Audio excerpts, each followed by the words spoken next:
말씀은 우리 창세기 6장 1절부터 8절까지 함께 보시겠습니다. 창세기 6장 1절부터 8절까지입니다.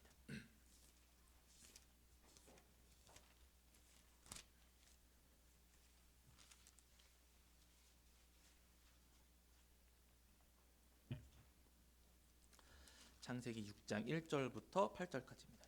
6장 1절부터 8절까지.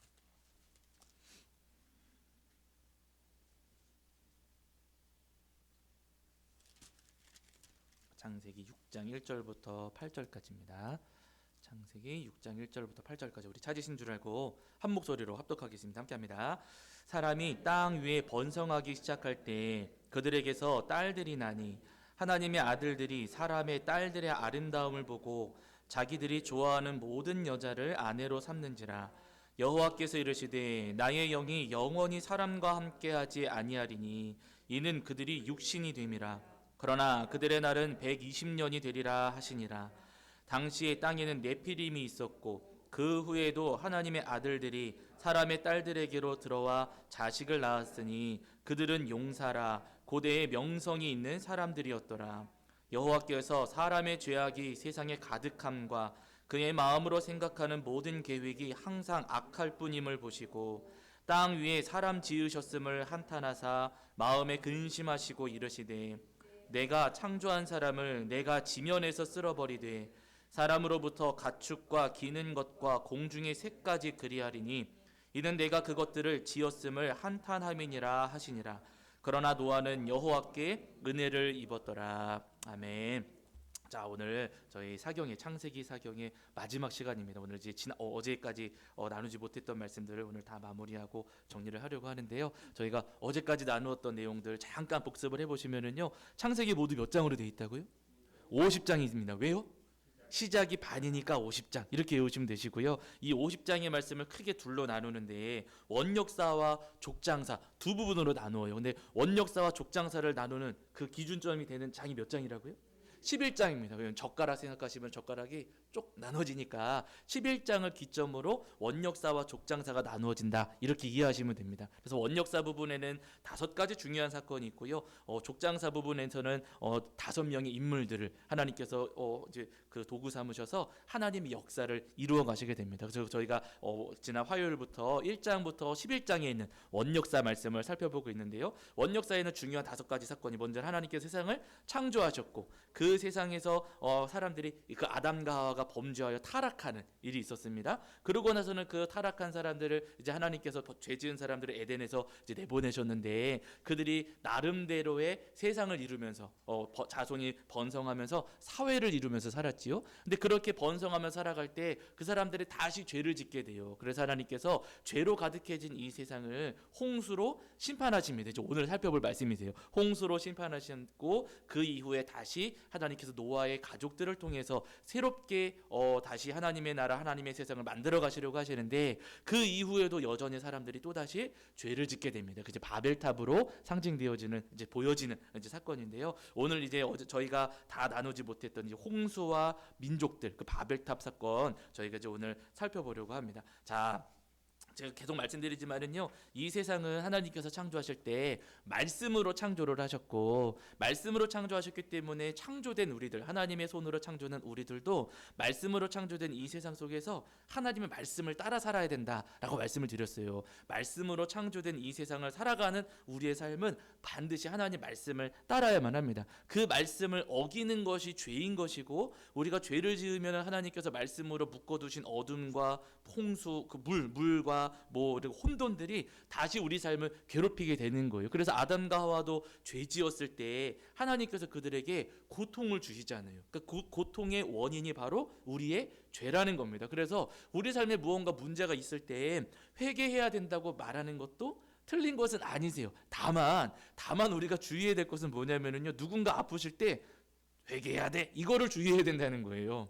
정죄하면서 무조건 그냥 아프고 힘든 사람들을 찾아가서 무조건 회개하라고 하는 거, 우리가 이제 그런 부분에서는 조심을 해야 되는 겁니다. 물론 우리가 죄지어서 고통이 찾아오는 건 맞지만은 그렇다고 해서 다른 분들의 고통을 바라보면서 우리가 함부로 회개하라고 정죄해서는 안 된다는 거예요. 자, 그렇게 해서 지금 아담과 하와가 범죄했고 그러므로 말미암아 에덴에서 쫓겨나면서 이제 고통을 안고 또 죽음을 겪을 수밖에 없는 전제로 이 땅 가운데 살아갑니다. 그리고 어제 말씀을 저희가 살펴본 것처럼 가인이 아벨을 죽였잖아요. 그래가지고 이 가인이 그 다음에 하나님을 떠나서 에덴 동쪽 놋 땅에 머물러 살아가게 되는데, 그 가인의 후손들은요 점점 죄가 커졌어요. 그래서 라멕 이야기 했잖아요. 점점 그들의 포악함이, 그들의 죄가 점점 커졌습니다. 그럼 반면에 아담의 후손들, 그 이후에 이제 가인이 떠나간 다음에 하나님께서 셋을 주셨잖아요. 그 셋을 통해서 하나님께서 아담의 족보를, 아담의 후손들을 쭉 이어가시는데, 자 여기 보시면 여러분 그 4장입니다. 4장, 창세기 4장 26절을 보실게요. 창세기 4장 26절. 창세기 4장 26절입니다. 4장 26절. 자 읽겠습니다. 시작. 셋도 아들을 낳고 그의 이름을 에노스라 하였으며 그때의 사람들이 비로소 여호와의 이름을 불렀더라. 그러니까 여러분 가인의 후손들은 점점 죄가 커졌는데 셋의 후손들은 누구를 찾았다고요? 여호와의 이름을 불렀다고요. 이게 좀 다른 겁니다, 여러분. 가인의 후손과 셋의 후손이 다른 거예요. 가인의 후손은 16절, 4장 16절에서 여호와 앞을 떠났는데 셋의 후손들은 여호와의 이름을 불렀더라 이러잖아요. 이게 정반대의 삶을 지금 살아가는 거예요. 이게 여러분 그냥 대충 이런 게 성경이 기록된 것 같지만 여러분 그게 아니라 일부러 지금 16절과 26절이 대조되는 말씀이에요. 하나님께서 이렇게 지금 우리에게 기록을 해주신 겁니다. 가인의 후손은 하나님을 떠나서 죄가 가득해졌지만은, 그러나 셋의 후손들은 하나님을 찾았다, 하나님께로 가까이 왔다 하시는 말씀을 우리에게 주시는 겁니다. 그러면서 5장에서는 아담의 계보, 아담의 족보를 우리한테 쭉 기록해 주세요. 그래서 아담의 후손들, 그 아담에서 셋으로 이어지고 그 셋의 후손들이 어떻게 자손들을 낳았고 그 후손들이 누구였는가를 우리한테 쭉 말씀해 주시는데, 저희가 자세하게 살펴보진 않겠지만은 여러분 16절부터 4장 16절부터 그 24절 사이에 있었던 가인의 족보하고 5장 지금 1장부터 이어지고 있는 셋의 족보하고 나중에 한번 이렇게 비교해 보세요. 이름이 서로 비슷합니다. 비슷해요. 이름이 굉장히 비슷해요. 그래서 그 이름들 여러분 나중에 한번 살펴보세요. 이름이 정말로 비슷해요. 예를 들면 여러분 4장 거기 18절에 보시면 17절 18절에 보시면은 가인이 성을 쌓고 그의 아들의 이름을 성을 이름하여 이름을 뭐라 그랬어요? 에녹이라고 그랬어요. 에녹은 누구 족보에 있는 거예요? 가인의 족보에 있는데 또 누구 족보에? 에녹 여러분 에녹 기억하시잖아요. 에녹이 여러분 자 죽지 않고 하나님을 본 사람. 그렇죠. 여기 여러분 어디 보시냐면은 5장 21절 보세요. 5장 21절. 거기 그 앞에도 이제 에녹 태어나는 장면 탄생하는 태어나는 장면 나오긴 하지만은요. 21절에 읽겠습니다. 시작. 에녹은 65세에 무드셀라를 낳았고, 그렇죠. 그리고 무드셀라를 낳은 후에 300년 한 동행하다가 자녀들 낳고 이제 에녹이 하나님께로 올라가는 거잖아요. 여러분 여기 지금 아담의 계보에도 에녹이 있고 가인의 계보에도 에녹이 있습니다. 동명이인이에요. 동명이인. 네, 똑같은 사람이 아니라 동명이인이에요. 제가 이 말씀을 왜 드리냐면요, 가인의 족보나 셋의 족보, 아담의 족보나 사람들은 사실은 비슷해요. 네, 사실은 그렇게 큰 차이가 없습니다. 다만 그들 사이에 큰 차이, 아주 중요한 차이는 뭐냐면요, 하나님을 떠난 것과 하나님을 떠나지 않은 거예요. 오늘 우리가 이 땅에 살아가면서 여러분 우리 성도님들 사시는 거하고 예수님 믿으신 우리 성도님들 사시는 거하고 저기 절간 다니는 사람들의 삶하고 같아요, 달라요? 네, 일부분은 같아요. 아침에 해 뜨면 일어나고 밥 먹고, 그렇죠? 일하고 살아가는 모습은 똑같습니다. 그러나 그들과 우리의 큰 차이는 뭐예요? 예수님을 믿느냐 믿지 않느냐의 차이잖아요. 근데 이게 보여요, 안 보여요? 보이지 않아요. 네, 보이지는 않지만은 여러분 이 차이가 어마어마하게 큰 차이라는 겁니다. 이름도 똑같을 수 있어요. 그래서 절 다니는 사람인데 이름이 요셉인 경우도 있습니다, 여러분. 이제 예수님 안 믿는 거죠. 부모님은 그런 이름을 지어주셨어도 그 자녀가 믿지 않아가지고 절 다니면서도 요셉인 경우가 있을 수가 있어요. 다만 차이는 뭐냐면은요, 예수님을 믿느냐 믿지 않느냐, 우리가 하나님을 믿느냐 믿지 않느냐의 차이입니다. 이게 눈앞에는 보이지 않을지 몰라도 이 차이가 어마어마한 차이라는 거. 이 차이 때문에 구원을 받느냐 받지 못하느냐, 이 차이가 발생을 하는 거거든요. 여러분 가인의 후손이나 그 아담의 후손, 셋으로 이어지는 아담의 후손이나 이름은 같을지 몰라도 그들은 다르다. 다르다라는 것을 우리가 보여주시는 거. 문제는 뭐냐면 여러분, 그렇게 해서 아담의 후손들이 쭉 이제 그 자손들이 늘어나고 가인의 후손들도 자손들이 쭉 늘어났어요. 어마어마한 사람들이 이제 생겨났습니다. 문제는 여러분, 그렇게 사람들이 퍼져가면서 어떤 일이 벌어졌는가, 지금 6장에서 우리에게 아주 심각한 사실 한 가지를 말씀하시는 거예요. 6장 1절입니다. 6장 1절과 2절을 보실게요. 자, 6장 1절과 2절입니다. 읽겠습니다. 시작. 사람이 땅 위에 번성하기 시작할 때 그들에게서 딸들이 나니 하나님의 아들들이 사람의 딸들의 아름다움을 보고 자기들이 좋아하는 모든 여자를 아내로 삼는지라. 아멘. 이렇게 말씀하세요. 지금 여기 여러분, 하나님의 아들들은 누구고 사람의 딸들은 누구냐? 하나님의 아들들은요, 아담에서 셋으로 이어지는 족보, 하나님을 믿는 하나님께 가까이 있는, 하나님을 부르는 사람들을 하나님의 아들들, 지금 이렇게 부르시는 거고요. 사람의 딸들은 누구냐면은 가인의 후손들이에요. 하나님을 떠난 사람들의 후손을 사람의 딸들, 이렇게 부르시는 겁니다. 지금 근데 하나님의 아들들, 하나님을 믿는 사람들과 사람의 딸들, 가인의 후손들, 하나님을 믿지 않는 사람들이 어떻게 됐다고요? 뒤섞였어요. 예. 하나님의 아들들이 사람의 딸들을 보고 자기 아내로 삼았다라고 합니다. 지금 하나님의 아들들이 그 하나님 믿지 않는 사람들의 삶을 보니까 부러웠을까요? 안 부러웠을까요? 부러웠어요. 왜냐하면 여러분, 우리 성도님들은 그런 마음 가지시지 않겠지만 세상 사람들을 얼마나 놀고 먹고 잘 삽니까? 그렇죠? 우리 성도님들은 매 주일마다 아침에 피곤하신데도 교회 나오시지만 믿지 않는 사람들은 뭐예요? 놀러 다니고 캠핑 다니고 여행 다니고 그래요. 맛집 찾아다니고. 저도 어렸을 때 저는 어렸을 때는 뭐 이제 모태신앙으로 자라기는 했지만은 좀 억지로 교회 다닌 거거든요. 억지로. 그러니까 주일날마다 제가 제일 싫었고 제일 짜증났던 게 뭐냐면, 주일 아침에 제가 아직도 기억나, 그게 디즈니 만화동산인가? 주일 아침에 하는 만화가 있었어요. 주일 아침에 거기 뭐 오리 막 이렇게 나와가지고 막 뭐 이렇게 돈 속에서 헤엄치고 막 이렇게 재밌는 만화였는데, 아침에 그 만화 시간하고 그 교회 학교 예배 시간하고 딱 겹치는 거예요. 그 제가 그 교회 가기 전까지 테레비 앞에 앉아가지고 그 만화를 보다가 끝까지 보지를 못하고 교회를 가는 거예요. 화가 나요, 안 나요? 너무 화가 나. 난 이거 보고 싶어 죽겠는데 교회 안 가면 아버지가 도끼 눈을 뜨셔가지고 이놈아 교회 안 가, 이러시고 교회 안 가면 혼나거든요. 그래서 저는 너무너무 그게 화가 났어요. 조금 더 이제 나이가 들어가자 초등학교 5, 6학년쯤 돼서는요, 제가 너무너무 싫었던 게, 제 친구들은 주일만 되면은 놀러 가는 친구들이 있었거든요. 아버지 손 붙잡고. 근데 저희는 놀러 가요, 못 가요? 못 가요. 주일날 놀러 간 적이 단 한 번도 없었어요. 정말로.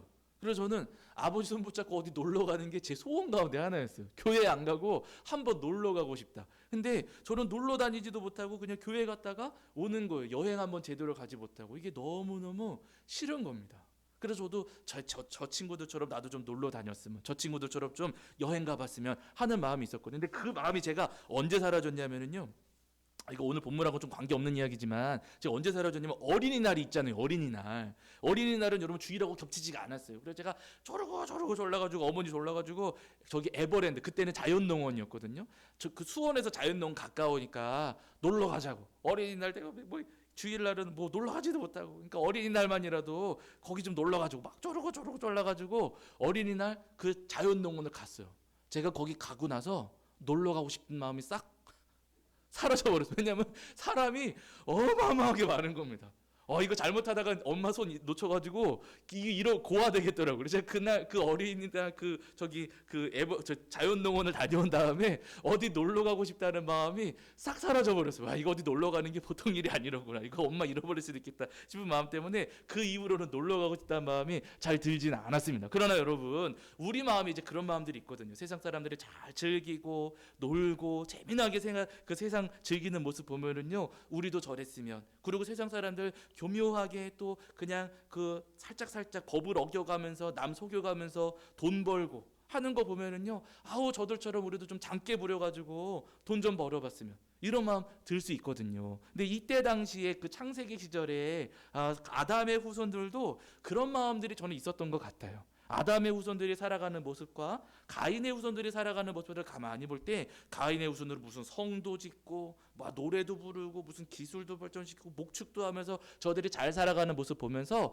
저들의 삶을 부러워하지 않았을까? 그러면서 그렇게 가인의 후손들과 뒤섞이지 않았을까 싶습니다. 이 모습이 여러분 사사기에서도 사실은 반복되는 거고요. 아합이 이세바라고 결혼하는 것, 바알 숭배자와 결혼하는 것도 사실은 그런 맥락과 맞닿아 있는 겁니다. 저들의 기술과 저들의 어떤 그 뭐라 그럴까요? 그 지혜와 지식을 배우려고 일부러 섞이는 거예요. 그러면 저들처럼 잘 살 수가 있으니까. 이 마음이 지금 창세기 시절에도 똑같이 있었던 거죠. 그래서 아담의 후손들이 가인의 후손들과 뒤섞여 살아가게 되는데 아마 그런 생각했을 거예요. 우리가 가인의 후손들하고 결혼해가지고 저들의 좋은 것은 우리가 배우고 저들의 죄는 우리가 말씀으로 잘 양육해가지고 고쳐주어야지. 하나님 그렇게 하는 게 옳지 않겠습니까? 그런 마음 가졌을 수 있습니다. 그러나 여러분 아시겠지만 고쳐져요? 안 고쳐져요?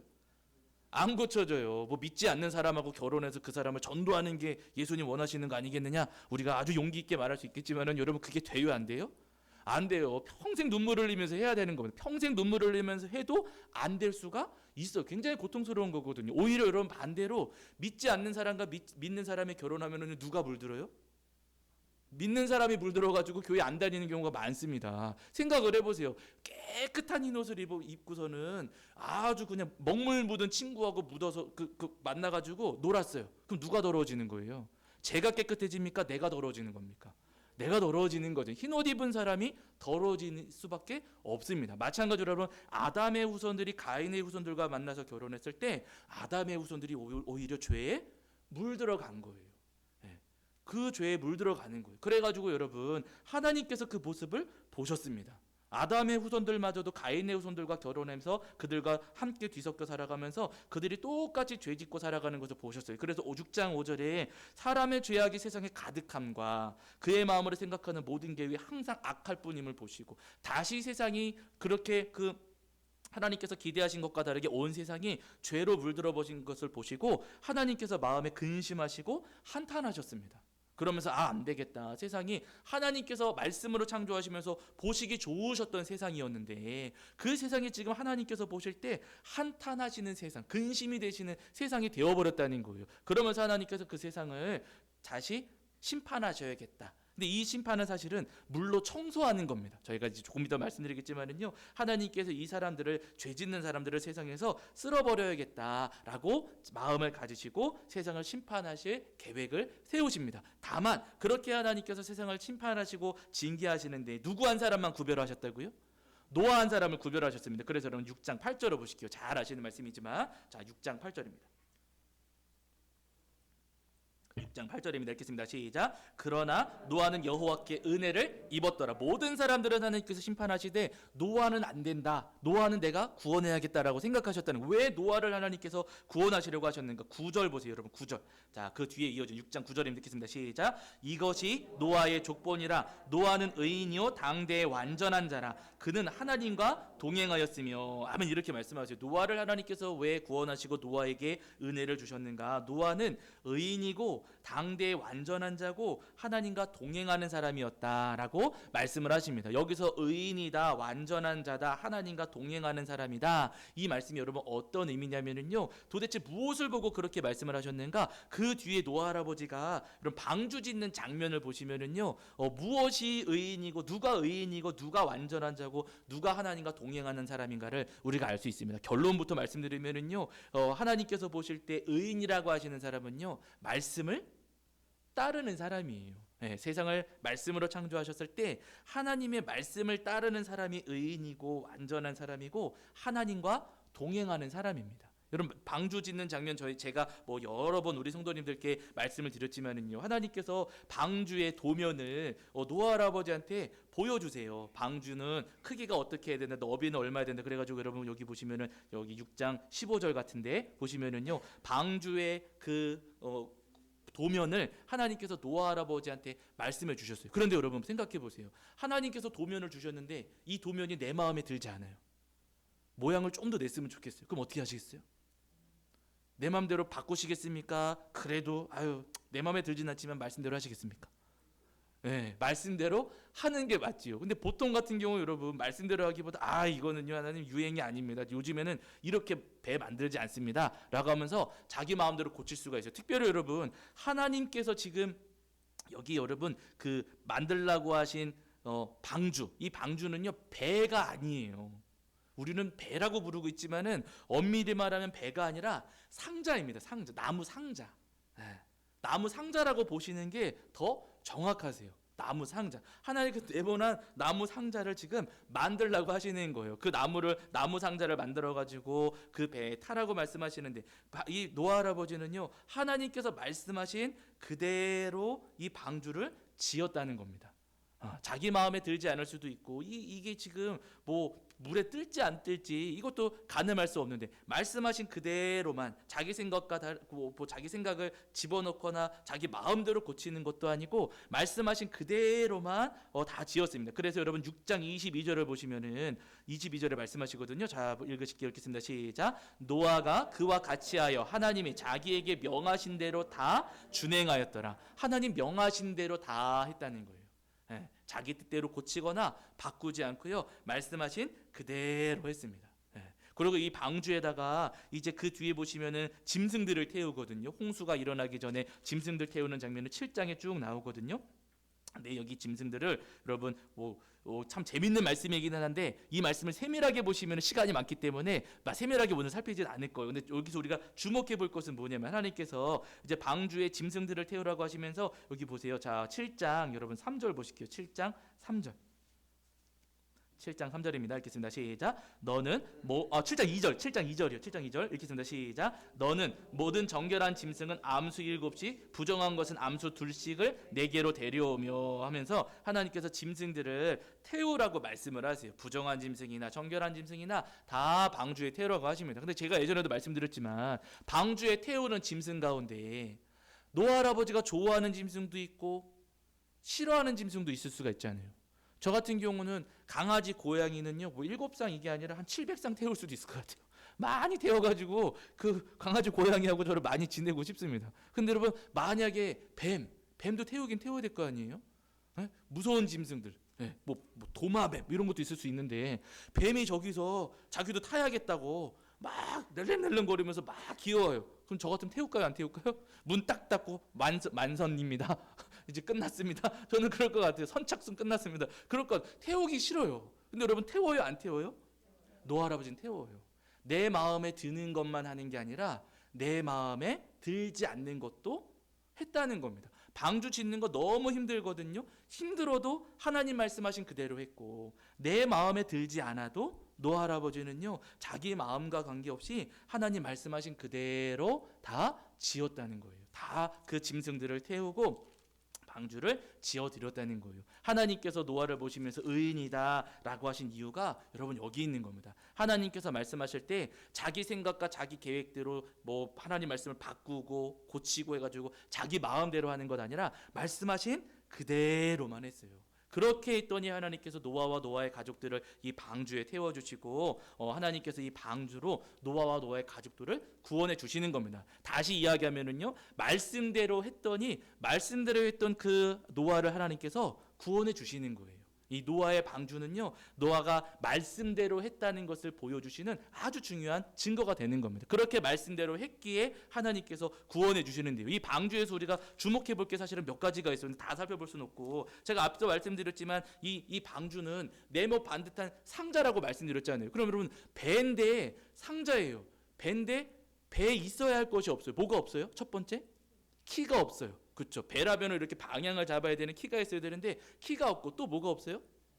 네, 닷도 없고 돛도 없어요. 그렇죠. 배라면은 닷도 있어야 되고 돛도 있어야 되는데 아무것도 없이 여러분 그냥 네모 반듯하게만 지어진 그럼 배가 될 수 있어요, 없어요?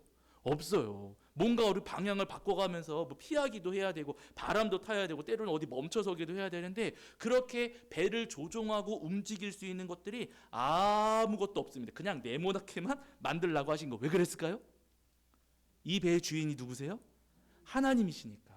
노아가 선장이 아니라는 거예요. 노아가 마음대로 방향을 바꿔가면서 움직일 것이 아니라 하나님께서 이 방주를 움직여 가시고 말씀대로 지어드렸을 때 하나님께서 말씀을 따라가는 그 삶을 하나님께서 움직여 주시고, 때로는 하나님께서 바람도 불어주시고, 때로는 하나님께서 멈추게 하실 테니까 거기다가 뭐 키를 만들거나 닻을 달거나 돛을 만들어라 이런 명령을 주시지를 않으신 겁니다. 구원의 주권은 하나님께 있고 하나님께서 100% 은혜 주셔서 구원해 주시니 사람의 의지와 사람의 노력은 거기에 들어갈 필요가 없다고 하시는 거예요. 그래서 여러분, 키도 없고 닷도 없고 돛도 없이 하나님께서 이 배를 만들라고 하신 겁니다. 이 배를 지어 드렸을 때 하나님께서 노아의 가족들을 그 배에 다 타게 해주시고, 그리고 그 배에다가 짐승들도 태워주시고 하시면서 이제 하나님께서 구원해 주시는 거예요. 그러면서 여러분, 그렇게 모두 다 방주에 탔더니 잘 아시는 것처럼 이제 비가 내리기를 시작을 하는데요. 자, 비 내리는 장면 여러분 7장 11절에 있습니다. 비가 내리는 장면이 7장 11절. 7장 11절입니다. 읽겠습니다. 시작. 노아가 600세 되던 해 둘째 달 곧 그 달 열 일흔날이라. 그날에 큰 기품의 샘들이 터지며 하늘의 창문들이 열려. 아멘. 그러면서 12절에 이제 40주야를 비가 땅에 쏟아졌다라고 말씀하시잖아요. 여러분, 제가 말씀드렸잖아요. 창세기에서 하나님께서 말씀하실 때 궁창, 공간이라고 보시면 되거든요. 그래서 궁창을 만드셨을 때 궁창 위의 물과 아래의 물 이렇게 나뉘었고, 아래에 있는 물은 하나님께서 말씀하셔가지고 묻이 드러나게 하시면서 이쪽 물은 또 한쪽에 모아두셨잖아요. 근데 여기 보세요. 사람들이 죄 지어가지고 세상이 죄로 가득해졌을 때 비가 쏟아지는데, 여러분 뭐 어디 보시면 저기 보시면 여기 보세요. 그 600세 되던 해에 큰 기품의 샘들 땅에서도 터진 것이고, 그렇죠? 죄를 지으니까 말씀으로 묶어두셨던 뚝이 터진 거예요. 터졌고 하늘에서는 어땠어요? 하늘의 창문들이 열려 40주야를 비가 땅에 쏟아지더라. 그러니까 궁창 만드셨을 때 그 위쪽에 있던 물들이 땅으로 쏟아졌다는 거예요. 이렇게 깨어진 것이, 말씀으로 창조하신 세상이 깨어진 것이 누구 때문이라고요? 죄, 사람의 죄 때문에 깨어지고, 그 죄가 결국에는 다시 이 땅에 그 물로 가득 채워지는 혼돈, 네, 세상으로 다시 돌아가게 만들었다는 것이죠. 그러니까 여러분, 우리 죄가 결국에는 우리 삶을 고통스럽게 만드는 거예요. 그래서 죄를 우리가 버리고 예수님의 십자가 앞에 우리가 죄를 다 쏟아놓을 수 있어야 되는 겁니다. 문제는 여러분, 제가 예전에도 우리 성도님들과 함께 이 말씀을 나눴어요. 이 노아 할아버지 600세 되던 해에 홍수가 일어났는데, 이때 이제 많은 분들이 이 땅에 사는 사람들이 다 이제 죽임을 당하게 되는 거죠. 근데 이때 돌아가신 분이 누구냐면은 우리가 잘 아는 아담의 그 족보 가운데 무드셀라 할아버지세요. 무드셀라가 여러분 어디 나오냐면은 창세기 5장 21절 22절에 무드셀라, 에녹은 65세에 무드셀라를 낳았고 라고 말씀을 하셨거든요. 그리고 에녹이 동행했고, 저기 6장 25절에 보시면은 무드셀라는 187세에 라멕을 낳았고, 라멕을 낳은 다음에 782년을 살았다라고 하시면서 27절에 무드셀라가 몇 년 사셨어요? 969세를 사셨다 이렇게 말씀하세요. 근데 여러분 계산을 해보시자는 거예요. 이제 더하기 하기 좀 빠듯하실 수가 있겠지만, 여러분 창세기 5장 25절을 보세요. 5장 25절. 창세기 5장 25절.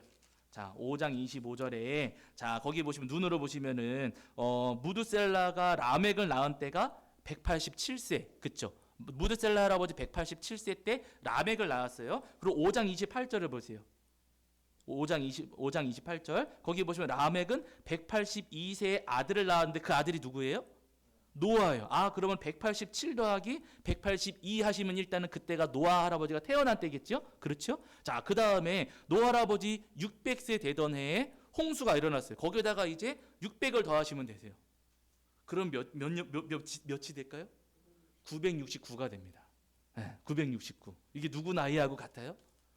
무드셀라 할아버지 연세하고 같아요.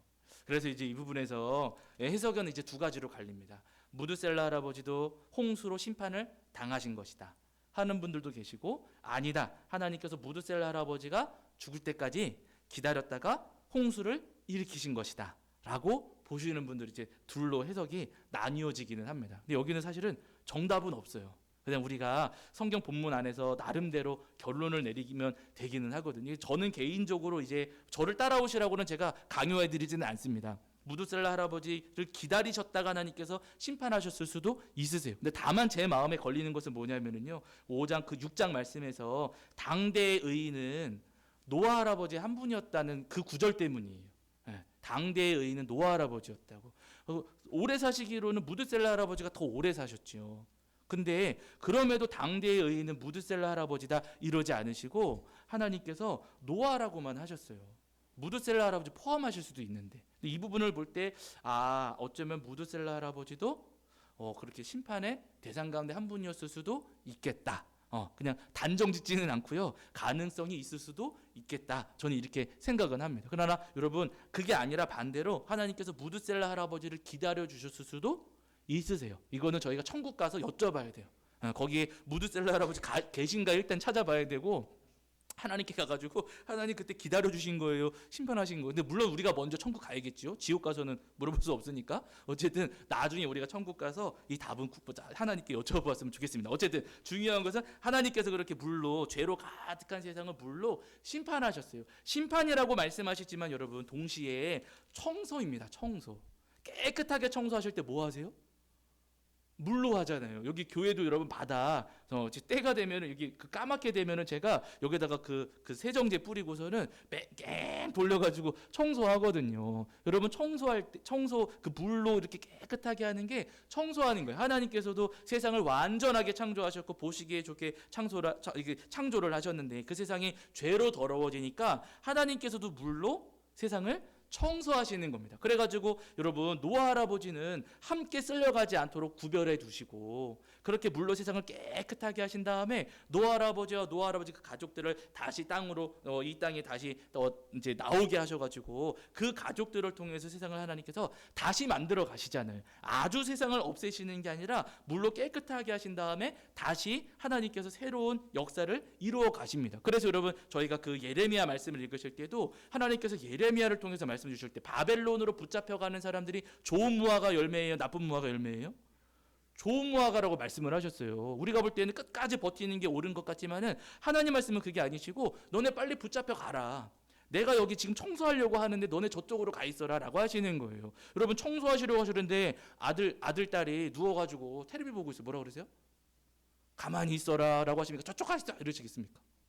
저쪽으로 좀 가 있으라고 비켜라 이러시잖아요. 저희 어머니도 그러셨어요. 좀 걸레질하게 저쪽으로 좀 가라고 그러시거든요. 마찬가지로 하나님께서 청소하시려고 하시니까 가 있어라. 다시 돌아오게 할 것이다. 그래서 예레미야를 통해 주실 때는 70년 약속을 하셨던 것이고 지금 창세기에서도 하나님께서 죄로 물든 죄로 더러워진 이 세상을 청소하시려고 하시니까 노아의 가족들은 방주로 피하게 해주시고 깨끗하게 하신 다음에 방주에서 나와서 다시 하나님의 나라를 만들어 가라고 새 사명을 주시게 되는 겁니다. 그래서 여러분 노아 할아버지가 방주에서 나왔을 때 하나님께서 똑같은 명령을 주세요. 어디냐면 여러분 8장입니다. 8장. 자, 8장 17절 보실게요. 8장 17절. 8장 17절입니다. 8장 17절. 8장 17절입니다. 읽겠습니다. 시작. 너와 함께한 모든 혈육 있는 생물 곧 새와 가축과 땅에 기는 모든 것을 다 이끌어내라. 이것들이 땅에서 생육하고 땅에서 번성하리라 하시매. 아멘. 이렇게 해가지고 생육하고 번성하라는 말씀을 주셨지요. 그러고 나서 여러분 그 뒤에도 자 9장 1절도 보시게요. 9장 1절. 자, 9장 1절입니다. 자, 읽겠습니다. 시작. 하나님이 노아와 그 아들들에게 복을 주시며 그들에게 이르시되 생육하고 번성하여 땅에 충만하라. 아멘. 이렇게 말씀하셨어요. 이 말씀 처음에 누구한테 주셨어요? 아담과 하와한테 주셨잖아요. 그렇죠. 그 말씀을 지금 노아 할아버지와 노아의 가족들에게 똑같이 주시는 겁니다. 그러니까 이 노아 할아버지와 노아 할아버지 이 가족들은요. 그 홍수 심판 이후에 꼭 아담과 하와에게 주셨던 말씀을 주시면서 생육하고 번성하라 하시는 거예요. 그러니까 이 홍수의 심판은 하나님께서 새롭게 다시 세상을 시작하시는 장면인 겁니다. 그래서 이제 구약 성경을 연구하시는 구약 학자들은요, 이 홍수 심판도 새 창조의 역사다. 하나님께서 새롭게 세상을 창조하신 새 창조의 역사다 이렇게 말씀하시기도 하십니다. 자, 그렇게 해서 노아 할아버지와 노아 할아버지 가족들이 이제 방주에서 나와서 하나님 말씀대로 생육하고 번성하며 이 땅 가운데 살아가는데 잘 아시는 것처럼 노아 할아버지가 실수를 한 가지 저지르셨어요. 제 생각에는 뭐 방주 짓느라 만드시느라 그동안 너무 고생하셔서 그러셨을 수도 있겠고 그 배 속에 배 안에서 그렇게 오랜 그 냄새 나는 데서 어두컴컴한 데서 그렇게 지내셨으니까 그 세월에 답답하셔서 또 그러셨을 수도 있겠지만은요, 그 방주에서 나오신 다음에 포도 농사 지어가지고 그 포도 열매로 포도주 만들어서 드셨어요. 홀짝홀짝 드시다 보니까 이제 술 취하셔가지고 뭐 발가벗고 이제 하체를 드러낸 채 그 노할아버지 장막에서 주무시게 된 겁니다. 근데 여러분 뭐 술 취하신 거 그래요. 그게 이제 실수라고 볼 수도 있죠. 근데 여러분 술 취하셔가지고 그냥 발가벗고 내 방에서 주무셨어요. 그럼 문제가 될까요, 안 될까요? 될까요, 안 될까요? 그 누구한테 피해 준 거는 사실은 아니잖아요. 물론 술을 그렇게 만취하도록 드신 것은 그건 하나님 앞에 우리가 좀 실수한 부분이기는 하겠지만, 그렇다고 해서 누구한테 막 소리 지르신 것도 아니고 뭐 누구 이렇게 물건 깨뜨리신 것도 아니고 방에서 주무셨으니까 아유 그냥 그러려니 사실은 할 수도 있는 부분이에요. 근데 그 노아 할아버지의 둘째 아들이었던 함이 우연히 아버지의 장막으로 들어왔다가 술 취해서 발가벗고 주무신 아버지를 봤어요. 아버지의 부끄러운 모습을 보았습니다. 근데 그 부끄러운 모습을 보았을 때 함이 어떻게 하느냐 하면 잘 아시는 것처럼 함이 장막을 나와가지고 두 형제 셈과 야벳에게 이제 아버지의 그 부끄러움을 이야기를 합니다. 내가 아빠 방에 들어가 봤더니 아빠가 그냥 발가벗고 누워서 주무시고 있더라. 너네도 빨리 가서 구경하고 와. 이제 함이 이제 그런 거죠. 그 이야기를 들었을 때 이 셈과 야벳, 그렇죠. 셈과 야벳은요 함처럼 그렇게 하지 않고 이불 하나를 가져와 가지고 뒷걸음질로 들어가서 아버지의 하체를 가려드려요.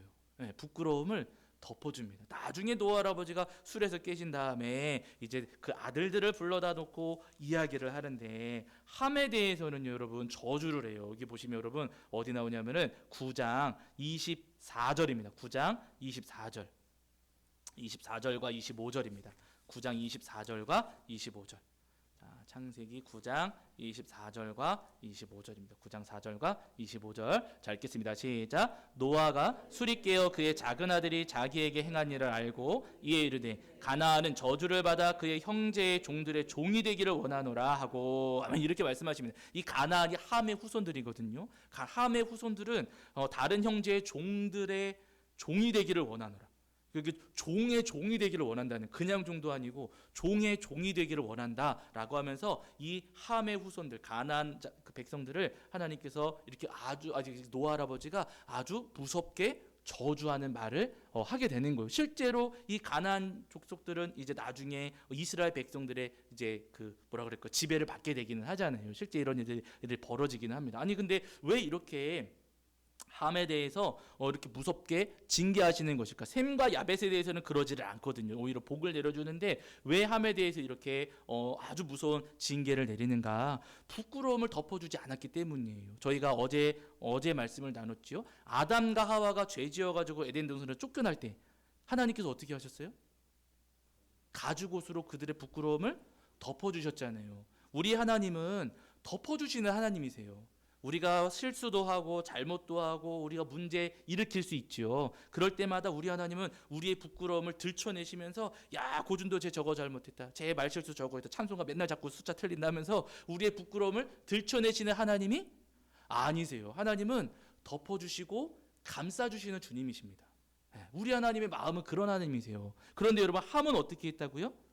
들춰냈어요. 고자질해요. 근데 여러분 고자질을 누가 하는 거예요?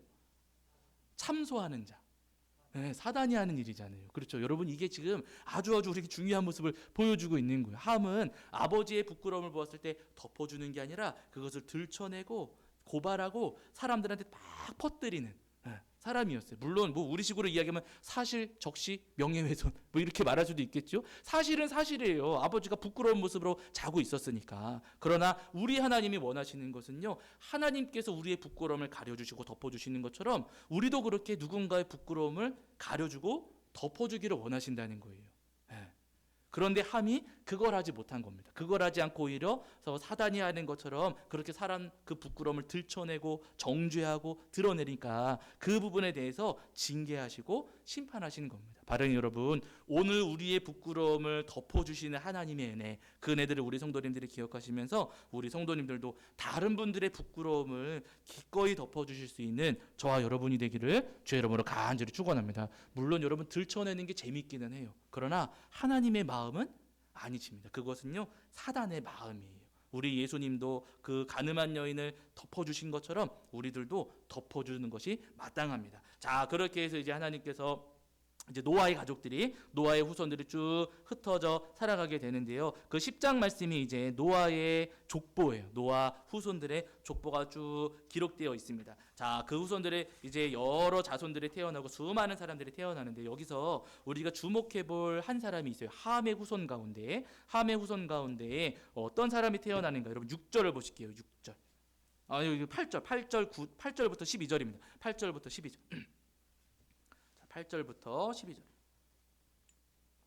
창세기 10장 8절부터 12절입니다. 10장 8절부터 12절. 자, 읽겠습니다. 시작. 구스가 또 니므롯을 낳았으니 그는 세상의 첫 용사라. 그가 여호와 앞에서 용감한 사냥꾼이 되었으므로 속담에 이르기를 아문은 여호와 앞에 니므롯같이 용감한 사냥꾼이로다 하더라. 그의 나라는 시날 땅의 바벨과 에렉과 악갓과 갈레아에서 시작되었으며 그가 그 땅에서 아수르로 나아가 니느웨와 르호보딜과 갈라와 및 니느웨와 갈라 사이에 레센을 건설하였으니 이는 큰 성읍이라. 아멘. 이렇게 말씀하세요. 지금 함의 후손입니다. 함의 후손 가운데 지금 니므롯이라고 하는 사람이 나왔는데 이 사람이 세상의 첫 용사라고 해요. 아주 큰 용사였다는 겁니다. 얼마나 큰 용사였는지 속담에 니므롯같이 용감한 사냥꾼이다. 하나님 앞에 아주 이렇게 용감한 사냥꾼이다 라는 속담이 생길 정도였다고 합니다. 근데 우리가 볼 때 여러분 9절에서 여호와 앞에서 용감한 사냥꾼 하면 좋은 의미 같으세요? 나쁜 의미 같으세요?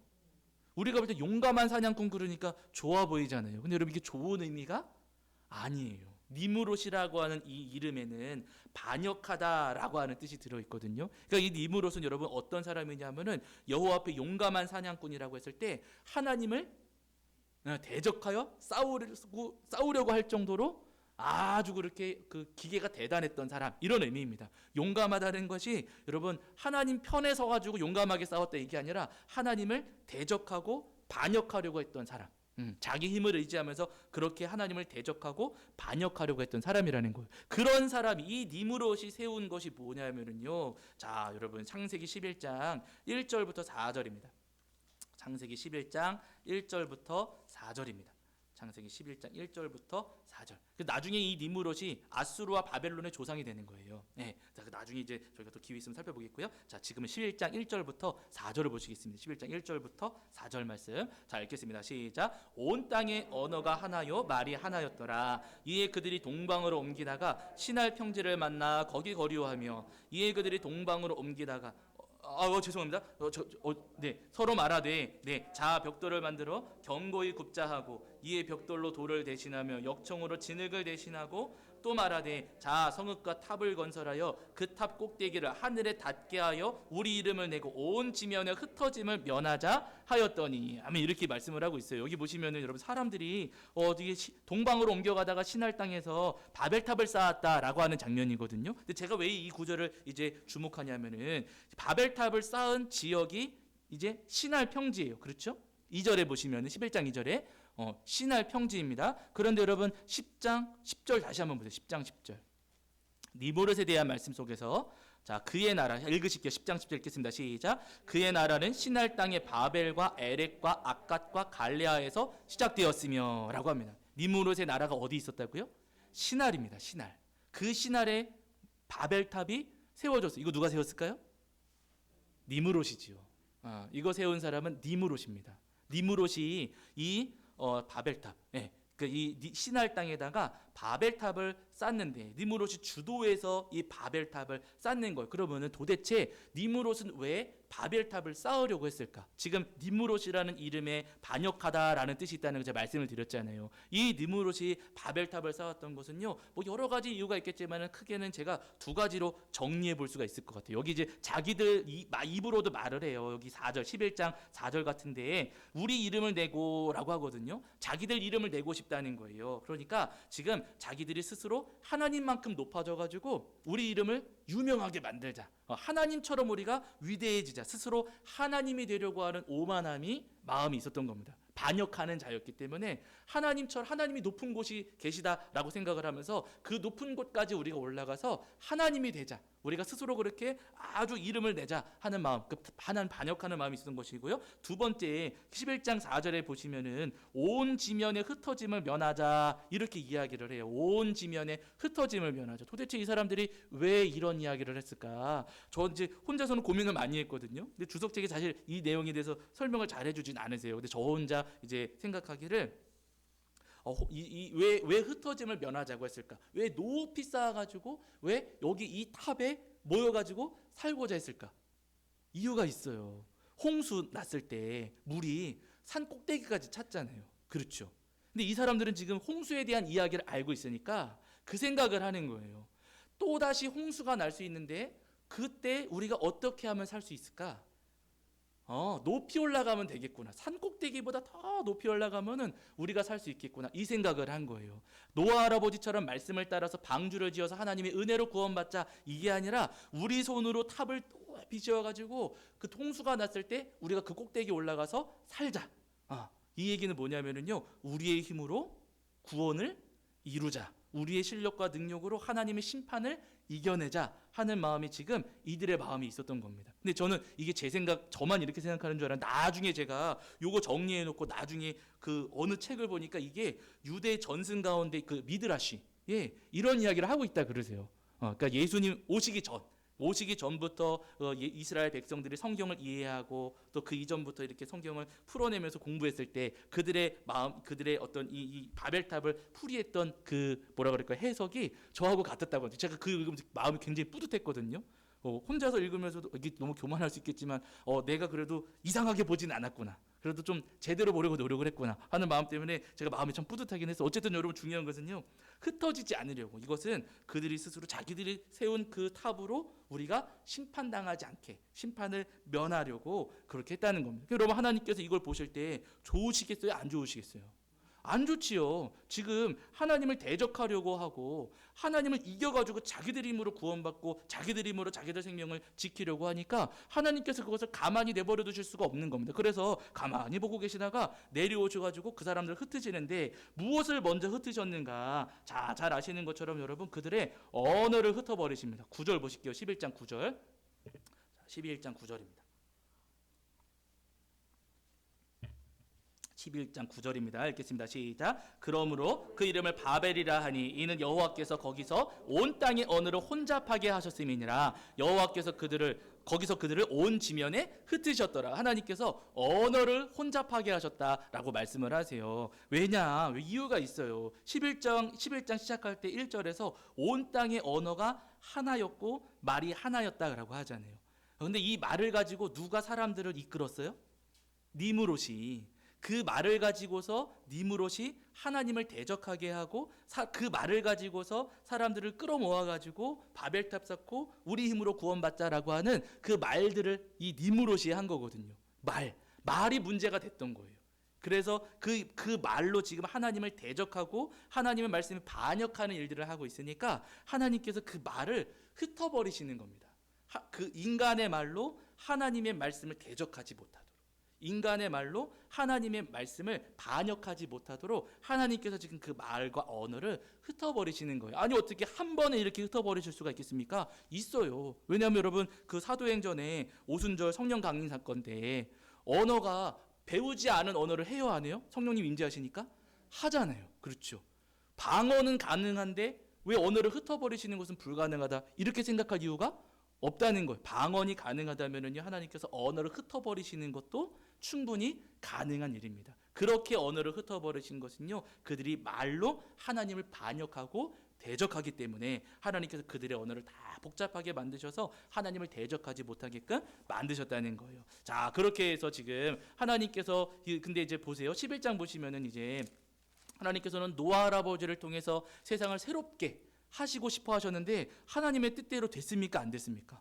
안 됐어요. 결국엔 사람들이 자기들 이제 니므롯 같은 사람들이 등장하면서 또다시 하나님을 대적하고 반역하려고 하고 하나님 말씀에 반대로 행하는 일들이 계속해서 벌어졌습니다. 그래서 하나님께서 이번에는요, 다른 방법을 사용하시는 거예요. 하나님의 말씀을 반역하고 대적하니까 하나님 말씀을 듣고 따르는 사람을 선택해야겠구나. 하나님께서 그 마음을 가지시고 말씀에 반역하는 사람들이 아니라 하나님 말씀을 듣고 따르는 한 사람을 선택하시게 됩니다. 그 사람이 누구예요? 아브라함이에요. 아브라함. 그래서 여러분 이 원역사의 끝부분이 아브라함하고 바로 연결이 됩니다. 12장에서 아브라함이 등장하는 게 아니고요. 여러분 11장 원역사 끝부분에 아브라함이 등장해요. 근데 아브라함을 소개할 때 자, 이 아브라함을 여러분 보시면은요. 자, 어디 보시냐면은 그냥 우리 다 아시는 말씀이지만은 거기만 보실게요, 여러분. 자, 31절, 11장 31절과 32절만 보시겠습니다. 네.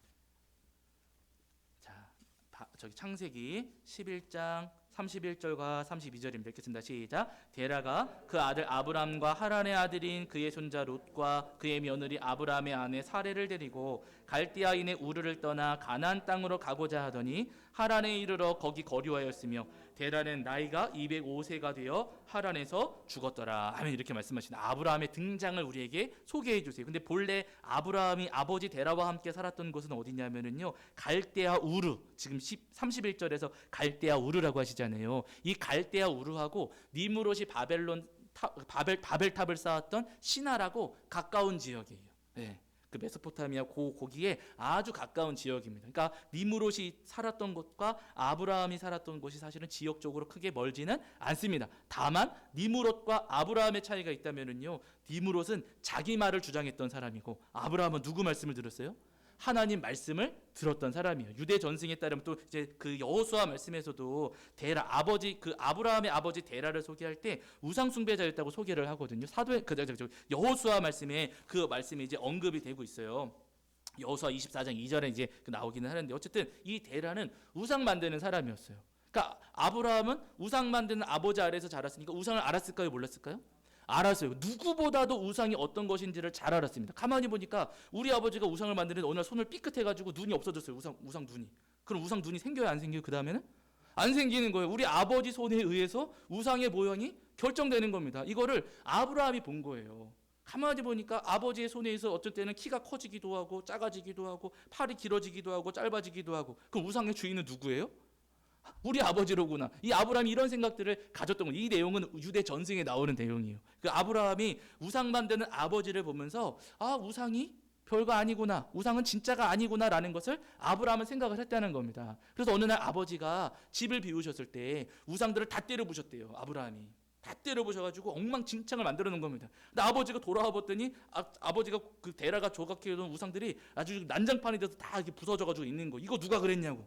아버지가 물었더니 아브라함이 뭐라고 대답했냐면은 그거 우상들이 갑자기 치고받고 싸워가지고 자기들끼리 싸워서 그렇게 다 부서졌어요. 대답을 했대요. 그랬더니 아버지의 대답이 야 이놈아 우상이 어떻게 서로들 싸우느냐 하면서 아버지가 그렇게 이야기를 했더라는 겁니다. 그러니까 우상을 인정하는 거예요, 안 하는 거예요? 아니라는 거예요. 자기들도 스스로 알고 있더라는 겁니다. 그러니까 아브라함은 이미 오래전부터 우상은 가짜다, 우상은 거짓이다 라는 것을 알고 있었어요. 그러면 우상이 가짜라면 진짜는 누구일까? 저는 아브라함이 이 생각을 했다고 봅니다. 잘 모르지만 누구신지는 잘 모르지만은 어쨌든 우상은 없는 것이고 저 사람들도 아닌 것이고 지금 이 세상을 만드시고 이렇게 운영하시는 분이 분명히 계실 것 같은데 이렇게 아름다운 세상인데 도대체 그분은 누구실까? 라고 하는 의문을 분명히 가졌을 거예요. 그러면서 여러분 창세기 12장에 들어서면서부터 하란에서 하나님께서 아브라함에게 말씀하시잖아요. 우리가 잘 아는 말씀인데 우리 12장 1절만 읽으실게요. 자, 12장 1절입니다. 12장 1절. 읽겠습니다. 시작. 여호와께서 아브라함에게 이르시되 너는 너의 고향과 친척과 아버지의 집을 떠나 내가 네게 보여줄 땅으로 가라. 아멘. 하나님께서 아브라함에게 말씀하셨어요. 아브라함은 하나님이 누구신지도 잘 몰랐어요. 이때 하나님의 음성을 듣고 나서는 자주 듣는 것도 아니에요. 뭐 10년에 한 번, 20년에 한 번씩 하나님 찾아오셔가지고 가끔 말씀해 주시거든요. 근데 여러분 아브라함은요 하나님의 그 말씀을 믿고 나아갑니다. 이게 믿음인 거예요. 아브라함이 하나님께서 아브라함을 찾아오셔가지고 말씀해 주셨을 때 아브라함은 하나님의 말씀을 따랐어요. 물론 니므롯하고 아브라함의 시대가 같은지 안 같은지는 저는 잘 모르겠어요. 근데 사람의 말을 따라가는 건 아니라 보이지는 않지만 하나님의 말씀을 따라갔습니다. 세상을 말씀으로 창조하신 하나님의 그 말씀을 따라갔어요. 그러니까 하나님께서 이 아브라함을 믿음의 조상으로 삼아 주시고 아브라함을 통해서 하나님의 나라를 만들어 가시고 하나님의 백성들을 일으켜 세우시는 거예요.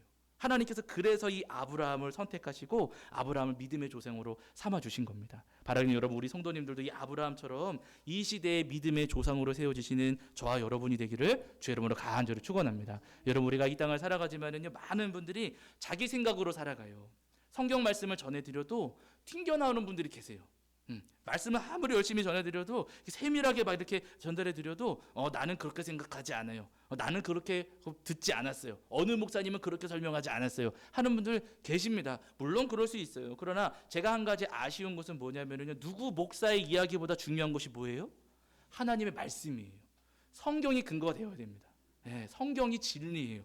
어느 목사님 제가 늘 말씀드린 무슨 직통 계시를 받았다면 그분한테 주신 거예요. 우리한테 주신 거는 아니에요. 그러니까 직통 계시 받은 것을 객관성, 우리 모두에게 주신 것을 우리가 함부로 객관화시켜서는 안 됩니다. 그분한테 주셨다고 이해하면 돼요. 우리 모두에게 주신 말씀은 뭐예요? 성경이에요. 성경. 네. 우리 하나님께서 오늘 우리 이 시대에도 찾으시는 분들은 누구시냐면요, 하나님 말씀을 따르는 우리 성도님들을 찾으십니다.